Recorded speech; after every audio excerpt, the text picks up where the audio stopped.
क्यों गए थे पांडव लंका और कैसे पांचों पांडव कुंभकर्ण की खोपड़ी में डूबने लगे। आप देख रहे हैं कर्म वचन लोक। तो चलिए अब शुरू करते हैं। वीडियो में आगे बढ़ने से पहले हमारे चैनल को सब्सक्राइब अवश्य करें और बेल आइकॉन जरूर दबाएं। साथ ही कमेंट बॉक्स में जय श्री राम अवश्य लिखिएगा। तो चलिए शुरू करते हैं।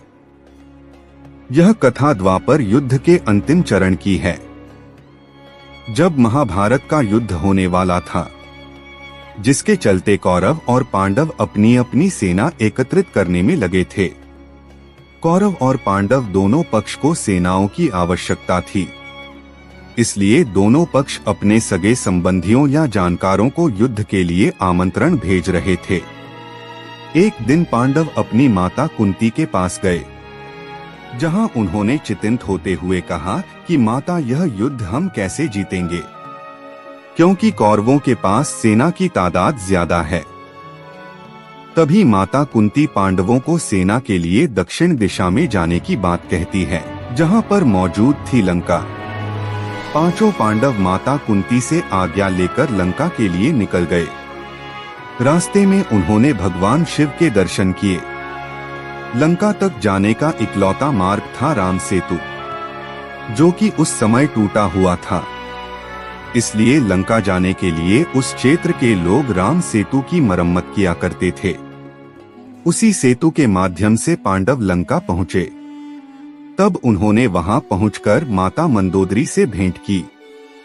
माता मंदोदरी से मिलते ही पांडवों ने माता मंदोदरी को प्रणाम किया और कहा कि आर्यव्रत में अधर्म फैल चुका है, जिसके चलते हमें अपने सगे संबंधियों के साथ एक विशाल युद्ध में कूदना पड़ रहा है, जो धर्म और अधर्म की डोर को समेटे हुआ है। हम अपनी माता कुंती के आदेश से ही यहाँ आए हैं और आपसे चाहते हैं कि आप अपनी विशाल सेना से महाभारत के युद्ध में हमारा समर्थन करें। तब मंदोदरी ने कहा कि लंका के राजा रावण पहले ही स्वर्ग सिधार चुके हैं। स्वर्ग और इंद्र को जीतने वाला मेरा पुत्र मेघनाथ भी पहले ही वीरगति को प्राप्त हो चुका है। वहीं मेरे देवर विभीषण पहले ही खुद को भगवान को समर्पित कर चुके हैं।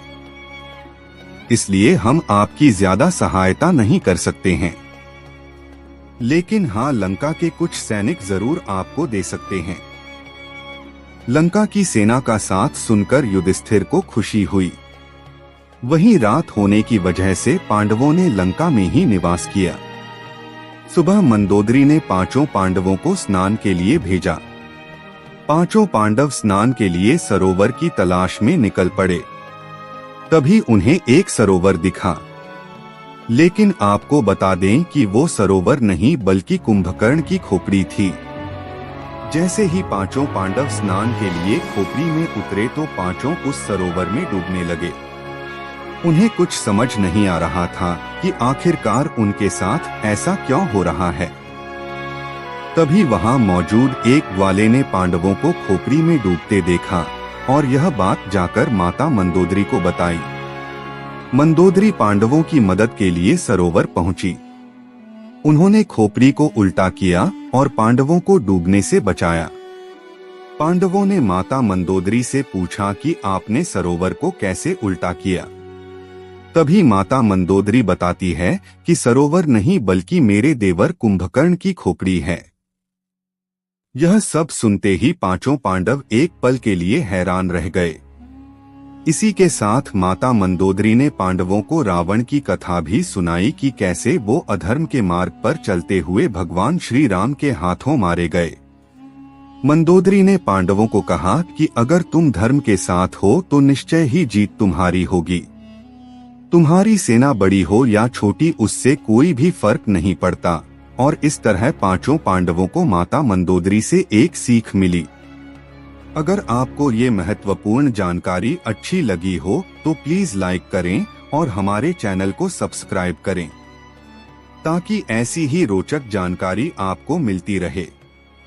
तब तक देखते रहिए कर्म वचन लोक।